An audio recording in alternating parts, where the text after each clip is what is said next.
जब हम लोग छोटे थे तो हम लोग एक कहानी सुना करते थे। कई सदस्यों ने ये कहानी जो है सुना होगा। कहानी का नाम है महोदय दर्जी, पोशाक और राजा।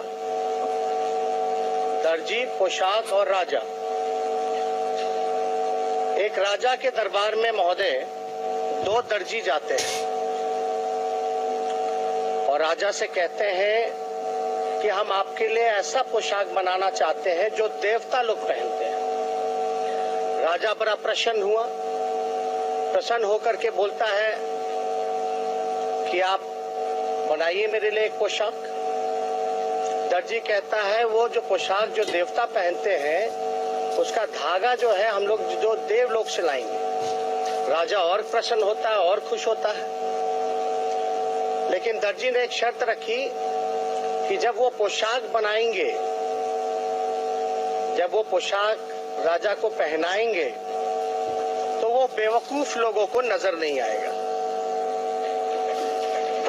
तो अविलंब महोदय राजा कहता है हम आपको, चलो अच्छी बात है, इससे तो जो देवता लोग जो पोशाक पहनते हैं वो वैसा पोशाक हम भी पहन लेंगे और दूसरा काम हो जाएगा कि हम बेवकूफ लोग का पहचान कर लेंगे।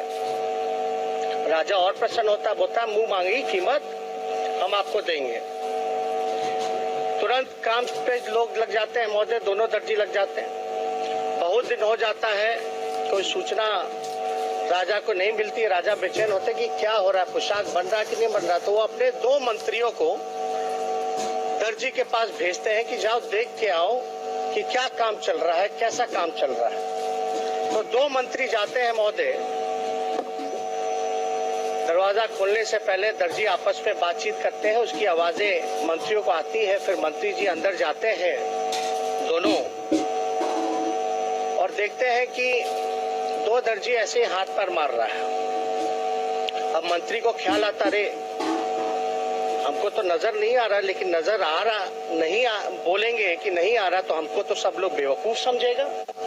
तो एक मंत्री बोलता है कि क्या काम कर रहे हैं, बहुत बढ़िया काम कर रहे हैं, ऐसा पोशाक तो बना ही नहीं है। तो दूसरा मंत्री भी उसी ख्याल में रहता है कि भाई हमको तो दिख नहीं रहा, ये मंत्री मेरे से ज्यादा होशियार है, बाहर जाके हमको बेवकूफ बोलेगा। तो दूसरा मंत्री बोलता है सही कह रहे हैं कि बहुत बढ़िया पोशाक बना है।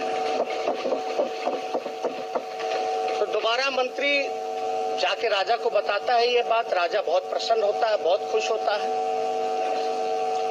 राजा से इंतजार नहीं होता, राजा खुद जो है वो दर्जी के पास पहुंचता है। पोशाक देखने के समय उसको नजर नहीं आता, लेकिन राजा सोचता रे मेरा मंत्री सब हमसे लगता है ज्यादा होशियार है, उसको नजर आ रहा है लेकिन हमको नजर नहीं आ रहा।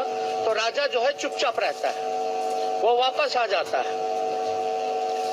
अब पोशाक बन करके तैयार हो गया।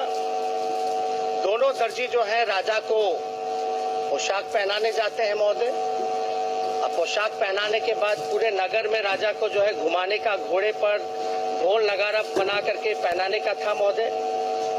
तो जब पोशाक पहनाया जाता है राजा को और घोड़े पे बैठाया जाता है, बाजा ढिढोड़ा पीट करके जो है पूरे शहर में घुमाया जाता है। लेकिन कुछ लोग जो है चुप रहते हैं, बोलते नहीं है, क्योंकि उनके दिमाग में था कि हम बेवकूफ बन जाएंगे। तो असली कहानी ये है महोदय कि राजा जो है असल में नग्न बदन ही जो है वो घोड़े पे बैठ करके पूरा नगर घूम रहा था। तो मेरा कहने का मतलब इस कहानी से ये है कि कुछ लोग जो टीटीएम करते हैं, ताबड़तोड़ तेल मालिश करने वाले जो लोग हैं,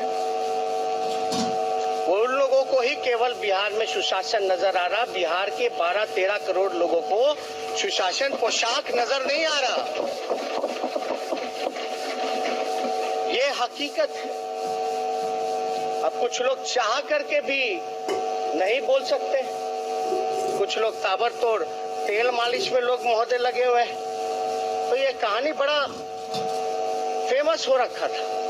तो हमको लगा कि ये सरकार का जो कथित सुशासनी जो राज है ये इसी तरीके का है, इसी पोशाक के जैसा है महोदय। तो इसलिए हम चाहते थे कि इस बात को जो है हम सदन में रखने का काम करें।